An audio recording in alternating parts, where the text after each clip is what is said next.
list and concurrent list. Yeah, yeah. Like the state government cannot sell electricity to you. The state government cannot guarantee that we have international shipping ports. So I just ignore these things that we cannot control. I'm dwelling on the things that state governments can control. Okay. Yeah. So I divided this based on the most important to the least important. The reason I left education and health lastly is because the points I have on them are limited because we already have the infrastructures. We have schools. We have hospitals. Yes. So the needed changes that will be made, will be minimal. So now I've highlighted something about the the first thing is construction, which I've already discussed. Yeah. Then the second most important, I believe, is jobs. Yeah. Okay, jobs. Okay, and having lived in Anambra all my life, I know we have small craftsmen all around Anambra. Like if you go to Onitsha, we have people that make shoes, slippers, sandals. Yeah. People that sew. You also have people that make iron stuff, iron benders. Yeah. People that create things out of iron. We also have furniture makers, and we also have several food like yam and rice and all these things. Yeah. So,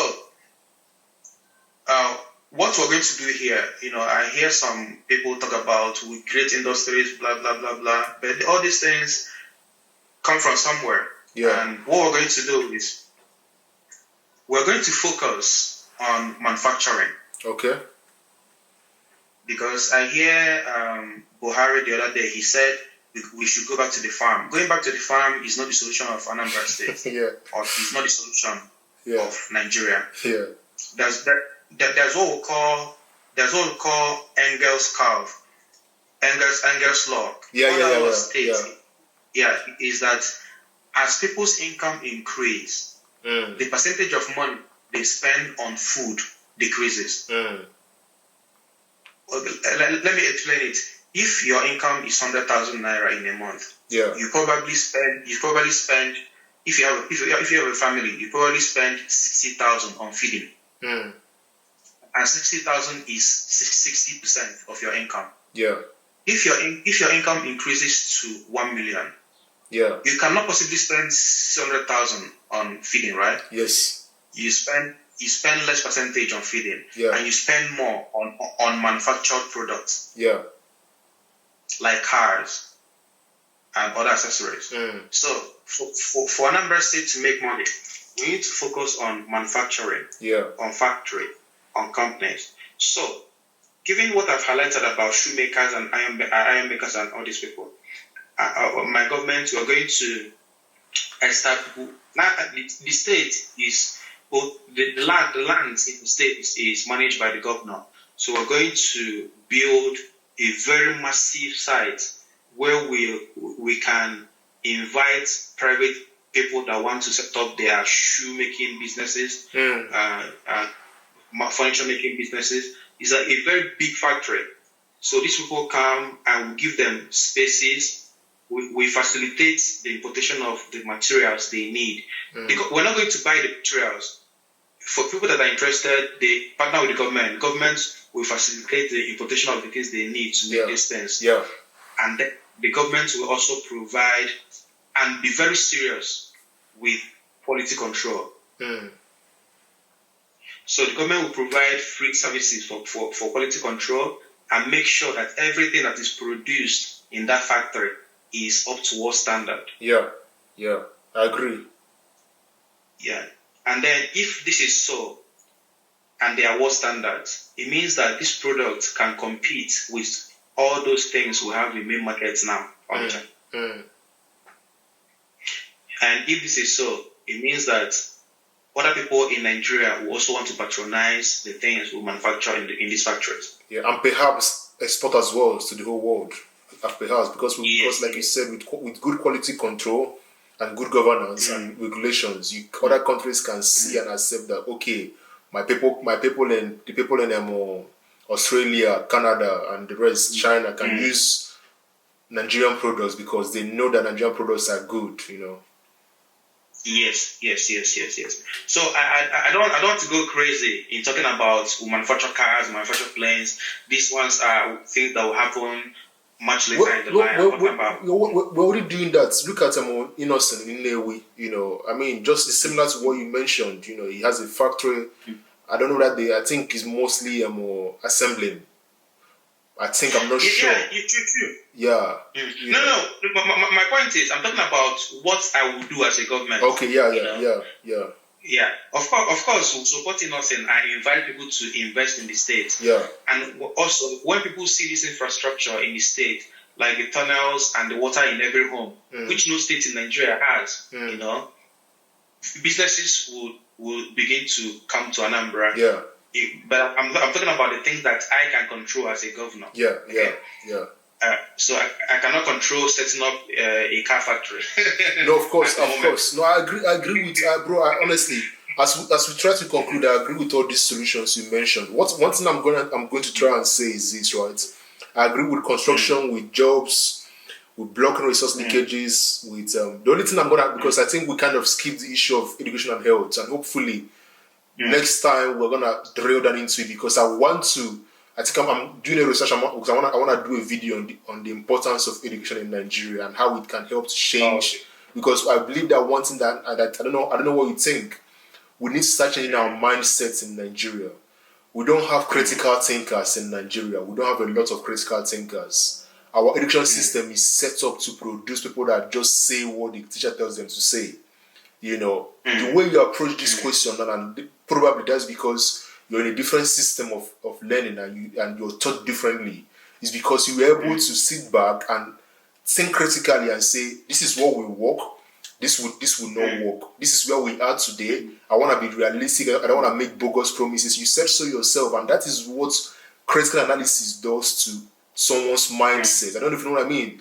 So I believe that is something that we shouldn't neglect in a society, because look at China, look at Western countries, look at South Korea. I think South Korea reached number 1 in education in the whole world. Look at where the country is today. So if only we had people that were critical thinkers, and not just one or two. I mean the whole critical mass of Nigerians. We're always asking questions. Okay, Mosurudo, you said you're gonna do this. How would you do this? Okay, Buhari, you said we should go back to land. What do you mean by going back to land? What are you trying to say? We should go back to land. You talked about water and I talked about gas, and you are like, gas really does not. And I came back to you and said, okay, this we are bouncing off each other's ideas. We are analyzing. We are critiquing. So I believe that when it comes to education, I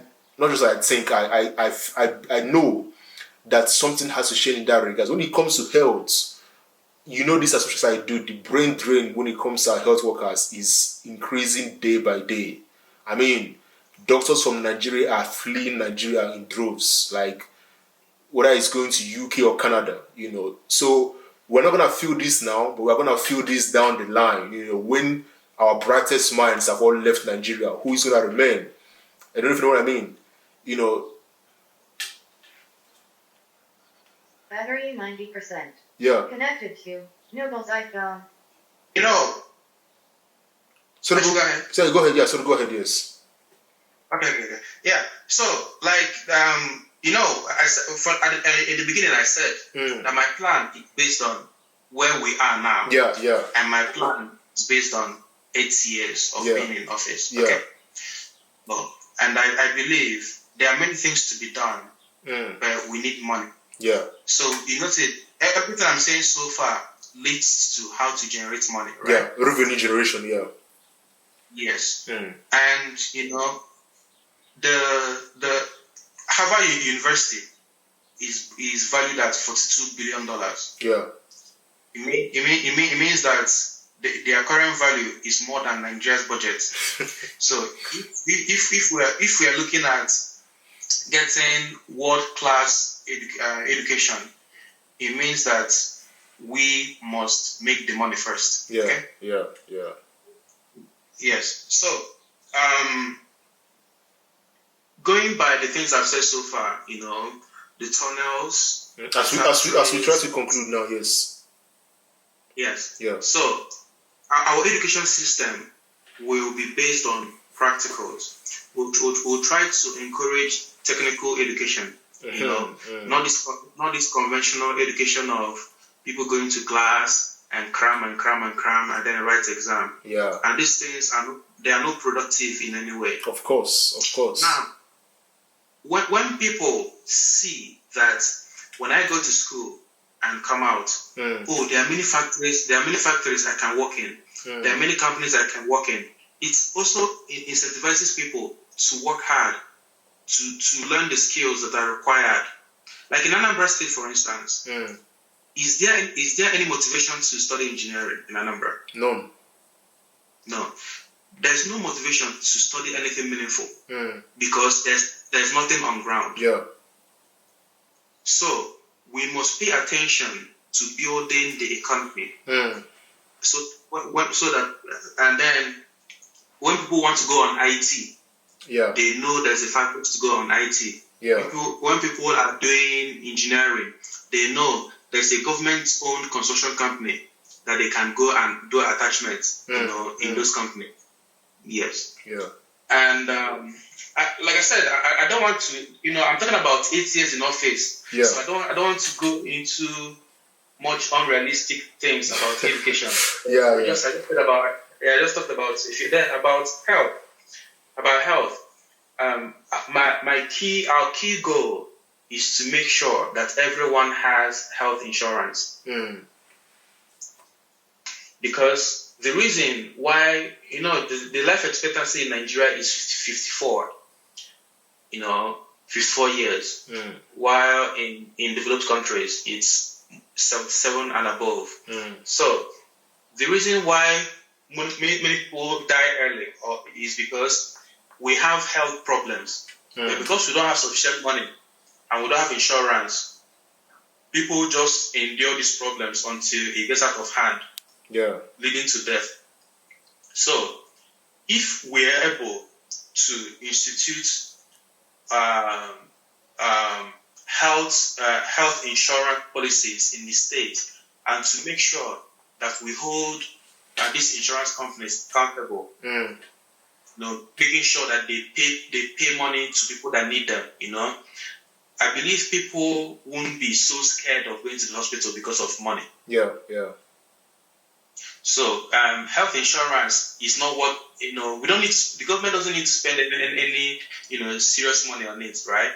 So you have insurance companies, and then people pay to the insurance companies, and then when they need these benefits, they go to the insurance companies, and then we have the regulatory agency to make sure that these insurance companies don't manipulate or swindle the people that pay this money. Yeah. So if we have this insurance, people will go to the hospitals more, right? Yeah. Yeah. So, like, if I tell you that we're going to build 10 standard hospitals, that is not true because there's no money for that. Yeah, of course. Yeah. No, honestly, yeah. Honestly, bro, I really appreciate. So go ahead, Yeah. So we're going to enforce insurance so that everyone has insurance, and then we're going to make sure that our education system is adjusted in such a way that whatever people are doing, they have to practice it, and the government will create those avenues. And those avenues that I stated are in the infrastructure we've started building since our first year in office. Yeah. The tunnels, the factories, and also I was talking about manufacturing. Instead of just now we have Anambra rice, I think. Yeah. We will expand this into large scale production in such a way that every home in Anambra State buys Anambra rice, and we can export to other states and make money. And then we also do corn or maize in Nigeria. Yeah. Instead of just doing corn and maize and people eat, we transform this into flour or whichever one. Yeah.